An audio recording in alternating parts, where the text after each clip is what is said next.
Bharat Ratna doctor Bhimrao Ambedkar ಅವರಿಗೆ ಕೋಟಿ ಕೋಟಿ ನಮನ. ಇವರ ಜೀವನವನ್ನು ಆಧರಿಸಿ ಈ ಧಾರಾವಾಹಿಯನ್ನು ನಿರ್ಮಿಸಲಾಗಿದೆ. ರಾಷ್ಟ್ರಕ್ಕೆ, ರಾಷ್ಟ್ರದ ಜನರಿಗೆ ಅಂಬೇಡ್ಕರರ ಕೊಡುಗೆ ಅಪಾರ. ಹಲವಾರು ಅಧಿಕೃತ ಪುಸ್ತಕಗಳನ್ನು ಆಧರಿಸಿ ಈ ಕಥೆಯನ್ನು ತಮ್ಮ ಮುಂದೆ ಇಡಲಾಗಿದೆ. ಈ ಧಾರಾವಾಹಿಯನ್ನು ವಾಹಿನಿಯು ನಿಷ್ಠೆಯಿಂದ ನಿರ್ಮಿಸಿದ್ದು, ಬಾಬಾ ಸಾಹೇಬರ ಜೀವನ ಮತ್ತು ಸವೆಸಿದ ಹಾದಿ ಪ್ರತಿಯೊಬ್ಬರಿಗೂ ಸ್ಫೂರ್ತಿ ನೀಡುತ್ತದೆ ಎಂಬುದನ್ನು ವಾಹಿನಿಯು ಬಲವಾಗಿ ನಂಬಿದೆ. ಧೀರಬಾಯ್, ನಾಳೆ ಬೆಳಗ್ಗೆ ನಾನು, ಭೀಮಾ ಮತ್ತು ರಮಾ ನಾವು 3 ಜನ ಪುಣೆಗೆ ಹೋಗ್ತಾ ಇದೀವಿ. ನಾವು ವಾಪಸ್ ಬರೋವರೆಗೂ ಯಾವುದು ರಂಪ ರಾಮಾಯಣ ಬೇಡ. ನಾನೇ ರಂಪ ಮಾಡಿದ್ದೀನಿ? ನಿಮ್ಮೆಲ್ಲರಿಗೂ ನನ್ನನ್ನು ಅನುಮಾನದಲ್ಲಿ ನೋಡೋದೊಂದು ಅಭ್ಯಾಸ ಆಗೋಗಿದೆ. ನಾನೇನ್ ತಾನೇ ಮಾಡಕ್ ಸಾಧ್ಯ? ನಾನು ಹೇಳಿದ್ದನ್ನ ಯಾರಾದ್ರೂ ಕೇಳ್ತಾರ ಇಲ್ಲಿ? ಆದ್ರೂ ನೀವು ನನ್ನ ಗಂಡ ಅಂತ ಹೇಳ್ತಾ ಇದ್ದೀನಿ. ಹುಷಾರಾಗಿ ಹೋಗಿ ಬನ್ನಿ.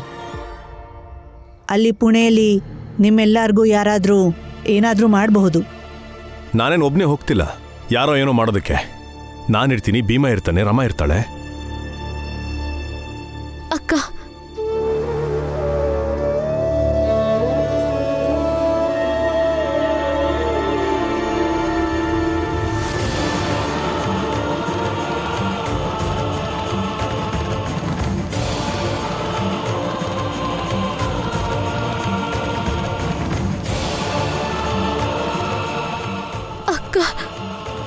ನಾವೆಲ್ಲ ಒಂದೇ ಕುಟುಂಬದವರು.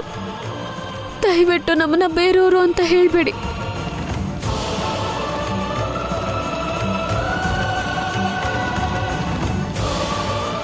ಅಕ್ಕ, ನಿಮ್ಮಾಯಿಂದಾನೇ ಹೇಳಿ ನಾವೆಲ್ಲ ಒಂದೇ ಕುಟುಂಬದವರು ಅಂತ.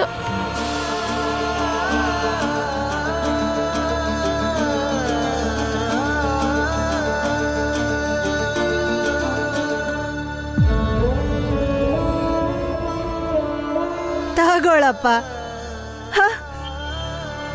ಇವ್ರನ್ನ ನಂಬ್ಕೊಂಡು ಪುನಕ್ ಹೋಗ್ತಿದ್ದೀರಾ? ಹೆದರ್ಕೊಂಡು ಅಳತಾ ಬರ್ತಿರೋಳ್ನ?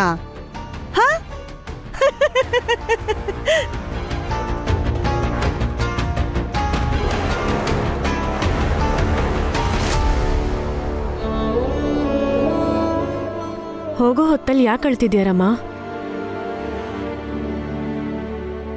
ಅದು ಹೊರಗೆ. ನಿಲ್ಸಮ್ಮ. ಆಮೇಲೆ ನಿಧಾನವಾಗಿ ಎಲ್ರಿಗೂ ಹೇಳ್ವಂತೆ. ಆಗ ಹತ್ತು ಕರೆದು ಮಾಡ್ಕೋ. ನಾನು ಹೋಗ್ತೀನಿ ಮೊದಲು. ನಾನೇನು ಪುನಕ್ ಬರ್ತಿಲ್ವಲ್ಲ, ಮನೇಲಿ ಕೆಲಸ ಮಾಡ್ಕೊಂಡಿರ್ಬೇಕಲ್ಲ. ಆಮೇಲೆ ಹೇಳ್ವಂತೆ.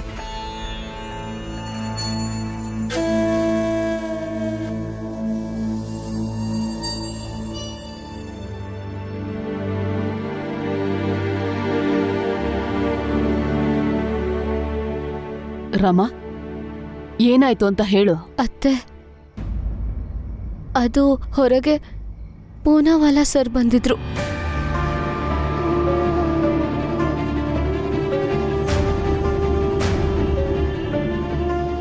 ವಕೀಲ್ ಸರ್, ಇಲ್ಲಿ ಅಷ್ಟು ದೊಡ್ಡ ಕುಟುಂಬ ಇಟ್ಕೊಂಡು ಊಟಕ್ಕೆ ಕೂತಾಗ ಯಾಕೆ ಒಬ್ಬಂಟಿ ಅನ್ಸುತ್ತೆ?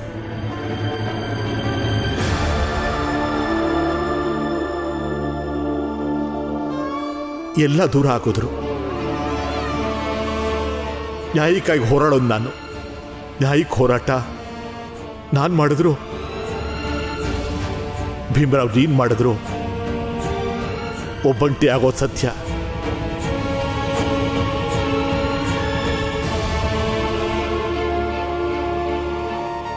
ಅವರು ಒಬ್ಬಂಟಿ ಆಗೋದನ್ನ ನನ್ನ ಕೈಯಲ್ಲಿ ನೋಡೋದಿಕ್ಕಾಗಲ್ಲ.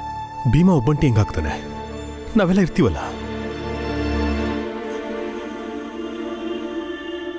ಮಾವ, ಈಗ ಜನ ಇದ್ದಾರೆ, ಮುಂದೇನೋ ಇರ್ಬೋದು. ಆದ್ರೆ ಒಂದು ಹಂತ ಆದ್ಮೇಲೆ, ಎಲ್ರಿಗೂ ಬುದ್ಧಿ ಬಂದ್ಮೇಲೆ ಇವರು ಅರ್ಥ ಮಾಡ್ಕೊಳ್ಳಿಲ್ಲ ಅಂದ್ರೆ ಎಲ್ರೂ ಬಿಟ್ಟು ಹೋಗೋರೆ. ಅಲ್ದೆ ಭೀಮ್ ಬಾವ ಕೂಡ ಅರ್ಥ ಮಾಡ್ಕೋಬೇಕು, ನ್ಯಾಯಕ್ಕೋಸ್ಕರ ಯಾವಾಗ ಹೋರಾಡ್ಬೇಕು, ತಮ್ಮೋರ್ಗೋಸ್ಕರ ಯಾವಾಗ ನಿಲ್ಬೇಕು ಅಂತ.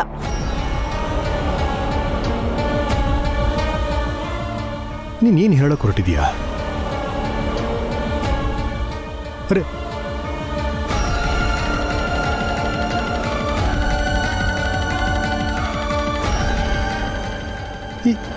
ಈ ಕರುಣಂಗೆ ಏನಾಯ್ತು? ಅಪ್ಪ, ನಾನು ನೋಡ್ತೀನಿ.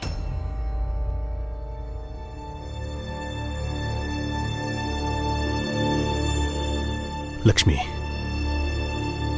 ನೀನ್ ಹೇಳು ಕರ್ಣಂಗೆ ಏನಾಯ್ತು ಅಂತ. ಯಾಕಂದ್ರೆ ಅವಳ ಮಾತಲ್ಲಿ ಸಂತೋಷ ಇಲ್ಲ, ಅಸಮಾಧಾನ ಕಾಣಿಸ್ತಾ ಇದೆ. ನಮ್ ಕೆಲ್ಸ ಹೋಯ್ತು ಅಂತ ಹೇಗೆ ಹೇಳೋದು ಇವ್ರಿಗೆ? ಆದ್ರೆ ಕರುಣಾ ಅಕ್ಕನ ಮನ್ಸಲ್ಲಿ ಭೀಮ್ ಭಾವನಿಂದ ನಮ್ ಕೆಲ್ಸ ಹೋಯ್ತು ಅನ್ನೋ ಭಾವನೆ ಇದೆ. ಅದಕ್ಕೆ ಹೀಗೆಲ್ಲ ಹೇಳ್ತಿದ್ದಾರೆ, ಅದಕ್ಕೆ ಹೀಗೆ ನಡ್ಕೋತಿದ್ದಾರೆ. ಅಂಥದ್ದೇನಿಲ್ಲ ಮಾವ, ಏನೋ ಮನ್ಸಿಗೆ ಬೇಜಾರಾಗಿರ್ಬೇಕಷ್ಟೆ.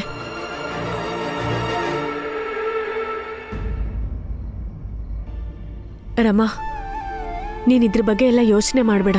ಭೀಮ್ ಭಾವ ಯಾವತ್ತೂ ಒಬ್ಬಂಟಿ ಆಗಲ್ಲ. ಅಕ್ಕ, ನಾನು ಒಂದ್ ವೇಳೆ ಸತ್ ಹೋದ್ರೂ ದಯವಿಟ್ಟು ಅವ್ರನ್ನ ಒಬ್ಬಂಟಿ ಹಾಕಿ ಬಿಡ್ಬೇಡಿ. ರಮಾ, ಅಲ್ಲ ಏನ್ ಮಾತು ಅಂತ ಆಡ್ತಿದ್ಯಾ? ನಿನ್ ಮಾತಿನ ಮೇಲೆ ನಿಗಾ ಇಟ್ಕೋ.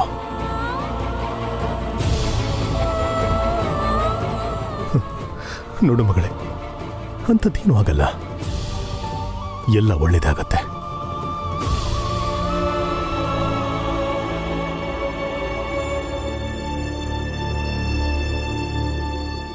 ಕರುಣಾ, ನಮ್ಮನ್ನ ನಾವು ನೋಡ್ಕೊಳ್ಳೋದು ಯಾವತ್ತೂ ತಪ್ಪಾಗಲ್ಲ, ಅಪರಾಧ ಕೂಡ ಅಲ್ಲ. ನಿನ್ ಜೀವನ ನೀ ನೋಡ್ಕೋತಿದ್ಯಾ. ಅತ್ತೆ, ನಾನು ಭೀಮ್ ಭಾವನ ವಿರೋಧಿ ಅಂತೂ ಅಲ್ಲ. ನೀವು ನನ್ನನ್ನ ಎತ್ಕಟ್ಬೇಡಿ. ಸದ್ಯಕ್ಕೆ ಅವ್ರ ಮೇಲೆ ನನಗೆ ಸಿಟ್ಟು ಬರ್ತಿದೆ, ಅದಕ್ಕೆ ನಾನು ಹೀಗೆ ಮಾತಾಡ್ತಿದ್ದೀನಿ. ಆದ್ರೆ ನೀನ್ ಹೇಳ್ತಿರೋದ್ರಲ್ಲಿ ತಪ್ಪೇನಿಲ್ಲ. ಸತ್ಯ ಹೇಳ್ಬೇಕಂದ್ರೆ ಈ ಮನೆಯಲ್ಲಿ ಭೀಮ ಹೇಗ್ ಆವರಿಸ್ಕೊಂಡಿದ್ದಾನೆ ಅಂದ್ರೆ, ನೀನ್ ಅವನ ಬಗ್ಗೆ ಏನೇ ಹೇಳಿದ್ರು ನೀನ್ ಹೇಗ್ ಕಾಣಿಸ್ತೀಯಾ ಅಂದ್ರೆ ನಿನ್ನ ಆತ್ಮಕ್ಕೆ ನೀನೇ ಮೋಸ ಮಾಡ್ಕೊಳ್ಳೋ ಥರ ಹೇಳ್ತಾರೆ. ಅದಕ್ಕೆ ನಾನು ಹೇಳ್ತಿರೋದ್ ಕರುಣಾ, ನಿನ್ ಜೀವನ ನೀನ್ ನೋಡ್ಕೋ. ಭೀಮಂಗಿಂತ ನಿನ್ ಜೀವನ ಮುಖ್ಯ. ನಿನ್ ಗಂಡನ್ ನೋಡ್ಕೋ. ಇದನ್ ಯಾರು ಸ್ವಾರ್ಥ ಅನ್ನಲ್ಲ. ಈಗ ರಮನ್ನೇ ತಗೋ, ಎಲ್ಲರಿಗಿಂತ ತನ್ ಗಂಡನೇ ಮುಖ್ಯ ಅಂತಾಳೋ ಇಲ್ವೋ? ಯೋಚನೆ ಮಾಡಿ ನೋಡು. ಭೀಮ ಪೂನಾಗ್ ಹೋಗಿದ್ ಮಾತ್ರಕ್ಕೆ ಇಲ್ಲಿ ತೊಂದರೆ ಬರಲ್ಲ ಅಂತಲ್ಲ. ಹೌದು, ನಿನ್ ಗಂಡ ಆನಂದ ವಠಾರಕ್ಕೇನಾದ್ರೂ ತೊಂದರೆ ಆದ್ರೆ ನಾವು ನೋಡ್ಕೋತೀವಿ ಅಂದಿರಬಹುದು, ನೋಡ್ಕೋತಾರ ಕೂಡ. ಆದ್ರೆ ಇಲ್ ರಮಾ ಇಲ್ಲಿ ಇದ್ಕೊಂಡು ಇಲ್ಲಿ ಆಗೋ ತೊಂದ್ರೆನ ಎದುರಿಸ್ಬೇಕೋ ಬೇಡ್ವೋ? ಆದ್ರಿಲ್ಲ, ಗಂಡನ್ ಜೊತೆಗೆ ಅವಳು ಹೋಗ್ತಿದ್ದಾಳೆ. ಗಂಡನ್ ಹೆಸರಲ್ಲಿ ಇಲ್ಲಿ ಏನೇ ತೊಂದರೆ ಆದ್ರೂ ನೋಡ್ಕೊಳ್ಳೋರು ಯಾರು? ನಾವೆಲ್ಲ. ನೀನೇ ನೋಡು, ರಮಾ ತನ್ ಗಂಡನ್ನ ಹೇಗ್ ನೋಡ್ಕೋತಾಳೋ ಹಂಗೆ ನೀನ್ ಯಾಕೆ ಬಾಲನ್ ನೋಡ್ಕೊಳಕ್ಕಾಗ್ತಿಲ್ಲ? ಯೋಚನೆ ಮಾಡು.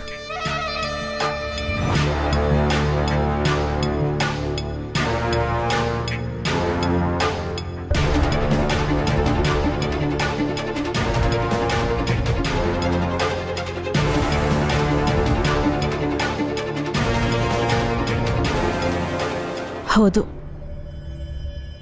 ಇನ್ಮೇಲೆ ನಾನು ನನ್ನ ಗಂಡನ ಬಗ್ಗೆನೇ ಚಿಂತಿಸ್ತೀನಿ. ಯಾಕೆ? ನನಗೆ ಅಂಥದ್ದೇನಾಗಿದೆ? ನೀನು ನಾನು ನೋಡ್ಕೋತೀನಂತಿದ್ಯಾ? ಕರುಣಾ, ಏನಾಯ್ತು ಹೇಳು. ಇನ್ನೂ ಕೂಡ ನಿನ್ನ ಸಂಬಳ ಬಂದಿಲ್ಲ, ಅದ್ರ ಮೇಲೆ ವಿಚಿತ್ರವಾಗೆಲ್ಲ ಮಾತಾಡ್ತಾ ಇದೀಯ ನೀನು.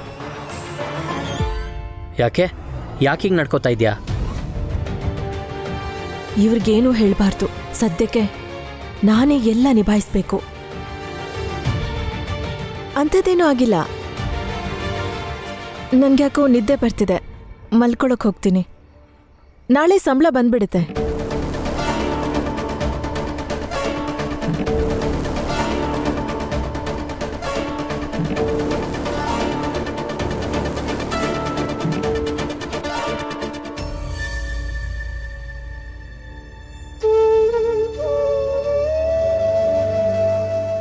ವಕೀಲ್ ಸರ್, ಇಲ್ಲಿ ಅಷ್ಟು ದೊಡ್ಡ ಕುಟುಂಬ ಇಟ್ಕೊಂಡು ಊಟಕ್ಕೆ ಕೂತಾಗ ಯಾಕೆ ಒಬ್ಬಂಟಿ ಅನ್ಸುತ್ತೆ? ಎಲ್ಲ ದೂರ ಹಾಕಿದ್ರು. ನ್ಯಾಯಕ್ಕಾಗಿ ಹೋರಾಡೋದು ನಾನು. ನ್ಯಾಯಿಕ ಹೋರಾಟ ನಾನು ಮಾಡಿದ್ರು, ಭೀಮರಾವ್ ನೀನ್ ಮಾಡಿದ್ರು, ಒಬ್ಬಂಟಿ ಆಗೋದು ಸತ್ಯ.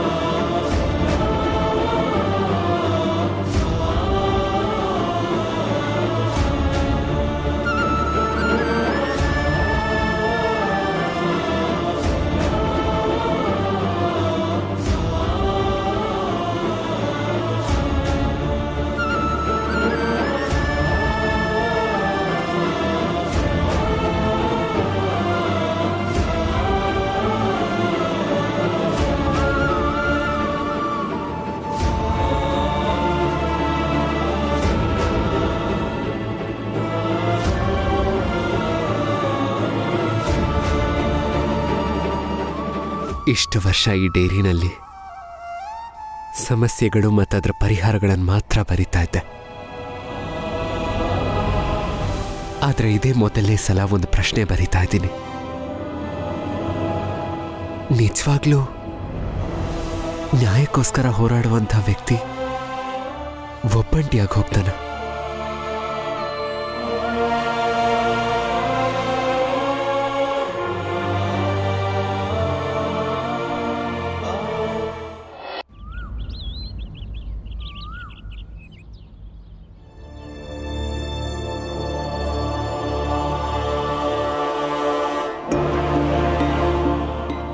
ಊಟಕ್ಕೆಲ್ಲ ತಗೊಂಡ್ಯಾರಮ್ಮ? ಹಾ. ಸರಿ ಸರಿ ಅತ್ತೆ, ನಾವೇನು ಬರ್ತೀವಿ. ಹುಷಾರಾಗಿರಿ.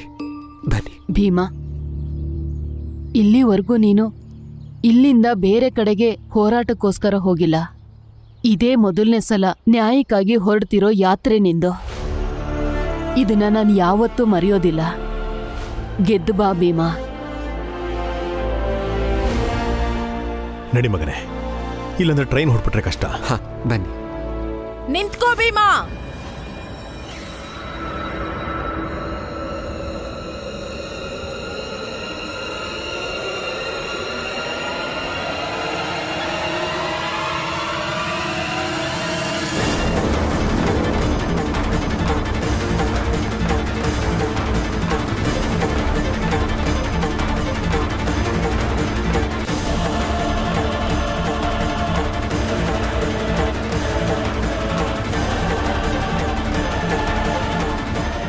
ಹೋಗೋಕ್ಕೂ ಮುಂಚೆ ನಮ್ ಲೆಕ್ಕ ಚುಪ್ತ ಮಾಡಿ ಹೋಗು.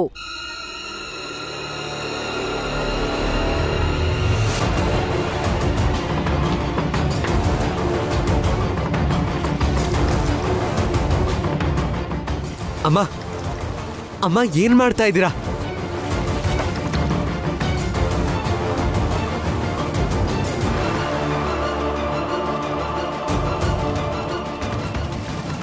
ಸರ್ಸಮ್ಮ, ಅಮ್ಮ, ಏನ್ ಮಾಡ್ತಾ ಇದ್ದೀರಾ? ದಾರಿ ಬಿಡೋ. ಏ ಸರ್ಸಮ್ಮ, ದಾರಿ ಬಿಡೋ. ಯಾರು ಅಡ್ಡ ಬರಬೇಡಿ. ಯಾರು ಮುಂದೆ ಬರೋ ಹಾಗಿಲ್ಲ. ಇದು ನೇರವಾಗಿ ನನ್ನ ಮತ್ತು ಭೀಮರಾವ್ ನಡುವಿನ ಮಾತು.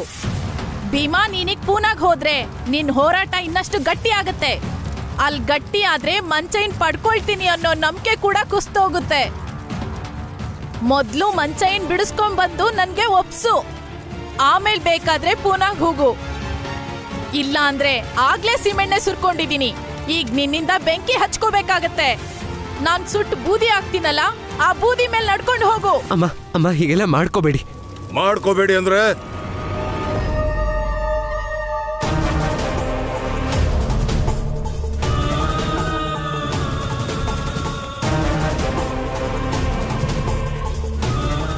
ಏನ್ ನಾಟಕ ಆಡ್ತಿದ್ಯಾ ನೀನು?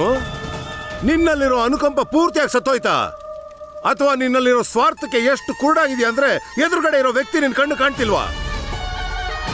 ಈ ಸರ್ಸಮ್ಮನ್ ನೋಡು, ಮೈ ಮೇಲೆ ಸೀಮೆಣ್ಣೆ ಸುರ್ಕೊಂಡು ನಡುಬಿದಿಲ್ ನಿಂತಿದ್ದಾಳೆ. ಸುಟ್ಕೊಂಡು ಸಾಯಕ್ಕೂ ಹೇಸೋದಿಲ್ಲ ಇವಳು. ಇವಳು ನಿನ್ನ ಹತ್ರ ಅವಳು ಗಂಡನ ಕಾಪಾಡೋ ಅಂತ ಭಿಕ್ಷೆ ಬೇಡ್ತಿದ್ದಾಳೆ. ನೀನ್ ನೋಡಿದ್ರೆ ಇವಳಿಗೆ ಸಹಾಯ ಮಾಡೋದ್ ಬಿಟ್ಟು ಅವಳನ್ನೇ ಏನೇನೋ ಪ್ರಶ್ನೆ ಕೇಳ್ತಾ ಇದ್ಯಾ?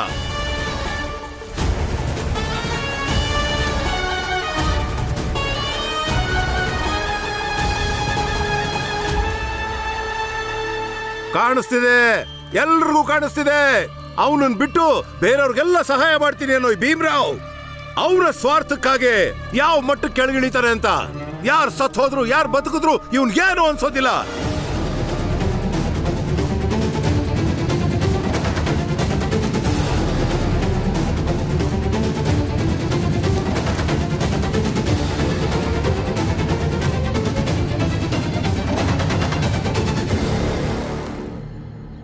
ಅಮ್ಮ, ನೀವು ಹೀಗೆಲ್ಲ ಮಾಡ್ಬೇಡಿ. ಏನೂ ಆಗಲ್ಲ. ಮಂಚೆ ಅಣ್ಣಂಗೆ ನಂಬಿ. ವಾ ರಮ್ಮ, ವಾ, ಅದ್ಭುತ.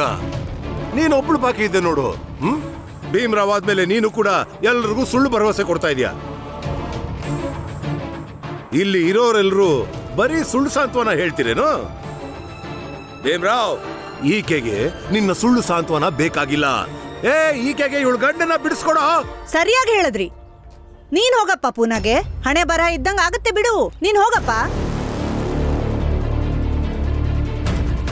ಸಾಕು ಸುಮ್ಮನೆ ಇರು ಜಿಜಾಬಾಯಿ.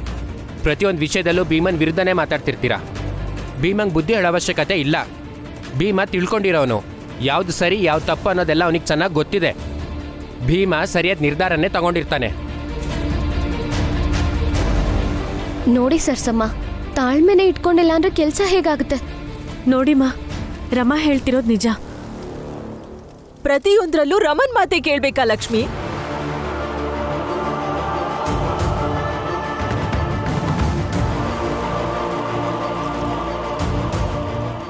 ಕರುಣೆ, ಹೋರಾಟ ಇವೆಲ್ಲ ಭೀಮಾವನ್ ಮಾತ್ರ ಅಲ್ಲ. ಯಾಕೆ ಸರ್ಸಮ್ಮನ್ ನೋವು ನೋವಲ್ವಾ? ಗಂಡನ್ನ ಬಿಡ್ಸಿ ಬಿಡ್ಸಿ ಅಂತ ಕೇಳ್ಕೊತಾನೆ ಇದ್ದಾರೆ. ಹೆಚ್ಚು ಕಮ್ಮಿ ಆಗುತ್ತೆ ಅನ್ನೋ ಭಯದಲ್ಲಿದ್ದಾರೆ. ಆದ್ರೆ ಇಲ್ಲ, ಎಲ್ರೂ ಈಕೆಗೆ ಸಾಂತ್ವನ ಹೇಳೋದ್ರಲ್ಲೇ ಇದ್ದಾರೆ.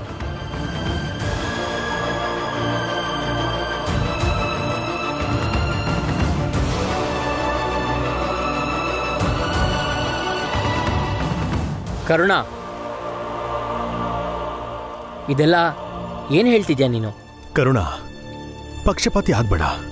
ಈಗ ಜೀಜಾಬಾಯಿ ನಿನಗೇನು ಹೇಳ್ಕೊಟ್ಟಿದ್ದಾಳನೋ ಈ ರೀತಿಯೆಲ್ಲ ಮಾತಾಡೋದಕ್ಕೆ.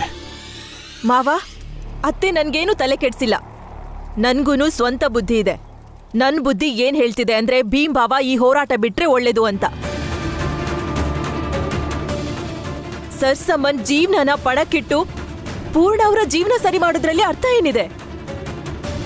ಮತ್ತೆ ಇಲ್ಲಿ ಭೀಮ್ ಬಾವನ ಹೋರಾಟದ ಕಾರಣದಿಂದ ಬರೀ ಸರ್ಸಮ್ಮ ಮಾತ್ರ ಕಷ್ಟಕ್ಕೆ ಸಿಕ್ಕಾಕೊಂಡಿಲ್ಲ, ಬೇರೆಯವರು ಕಷ್ಟಕ್ಕೆ ಸಿಕ್ಕಾಕೊಂಡಿದ್ದಾರೆ. ಹೌದಾ? ಬೇರೆಯವ್ರಿಗೂ ಕಷ್ಟ ಬಂದಿದ್ಯಾ? ಯಾರ್ಯಾರು ಕರುಣ? ಹೇಳು ಹೇಳು, ಸತ್ಯ ಹೇಳು. ಬಿಡಿ ಅತ್ತೆ, ಏನ್ ಹೇಳೋದು? ಈ ಮನೇಲಿ ಭೀಮ್ ಬಾವನ್ ಕಷ್ಟ ಬಿಟ್ರೆ ಬೇರೆಯವ್ರ ಕಷ್ಟ ಎಲ್ಲಿ ಕಾಣುತ್ತೆ?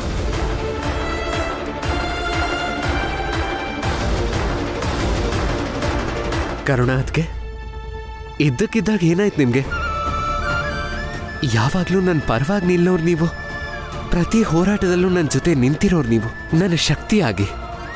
ಇವತ್ತಿದ್ದಕ್ಕಿದ್ದಾಗೆ ಯಾಕೆ ಹೀಗೆ ಮಾತಾಡ್ತಿದ್ದೀರಾ? ಹೋಗ್ಲಿ ಬಿಡಿ ಭೀಮ್ಬಾವ, ಇಲ್ಲ ಅಂದ್ರೆ ಆ ಆರೋಪನು ನನ್ ಮೇಲೆ ಹಾಕ್ತೀರಾ. ಮತ್ತೆ ಇಲ್ಲಿ ಮಾವನೇ ಮೊದ್ಲು ಹೇಳ್ತಾರೆ ಇಲ್ಲಿ ಭೀಮ್ಬಾವದು ತಪ್ಪೇನೂ ಇಲ್ಲ ಅಂತ. ಅದ್ಗೆ ಏನ್ ಹೇಳ್ತಾ ಇದ್ದೀರಾ ನೀವು? ಸರಿಯಾಗಿ ಹೇಳ್ತಿದ್ದಾಳೆ. ತಡ ಆದ್ರೂ ಬುದ್ಧಿ ಬಂದಿದೆ ಕರುಣಂಗೆ. ಇಲ್ಲಿ ಭೀಮ ಏನೇ ಮಾಡಿದ್ರು ಆರೋಪ ಮಾತ್ರ ಬೇರೆಯವ್ರ ಮೇಲೆ ಬರುತ್ತೆ.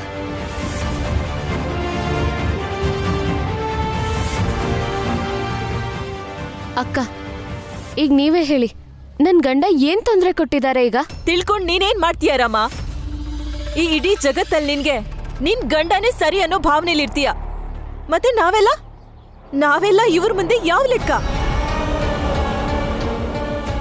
ನಾವೆಲ್ಲ ಕಸಕ್ ಸಮಾನ ಇಲ್ಲಿ.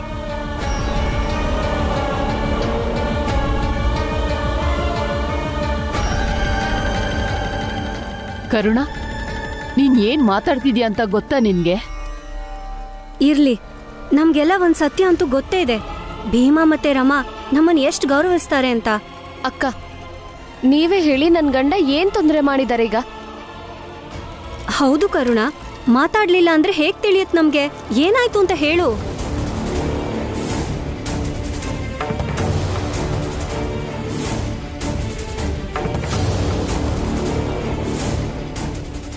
ನಾನ್ ಹೇಳ್ತೀನಿ.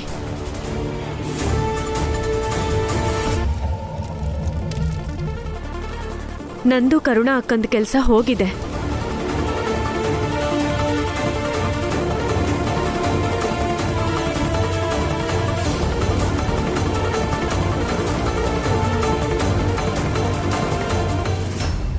ಅವ್ರು ನಮ್ಮ ಹತ್ರ ಭೀಮ್ ಭಾವನ್ನ ವಿರೋಧಿಸ್ಬೇಕು ಅಂತ ಹೇಳಿದ್ರು.